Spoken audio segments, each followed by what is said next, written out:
way up this private driveway that I had never noticed before because the entrance was hidden back amongst the trees that surround the entire north side of town. I drove up this steep, winding driveway for what seemed like 10 minutes before I finally saw the house come into view. Out of all the houses I've babysat at, this was hands down the most gorgeous one I've ever seen. I hoped I would get some good money for this. I got out of my car and made my way up to the front porch, where I knocked on this gigantic wooden door. A few seconds later, a beautiful woman in her mid-30s answered and introduced herself as Mrs. Collins.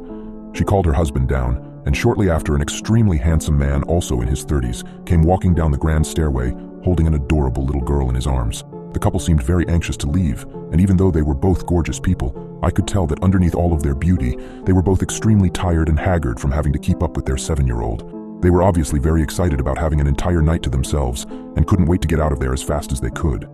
Before Mr. and Mrs. Collins left, however, Mrs. Collins handed me several pieces of paper and told me that she had written down a couple of instructions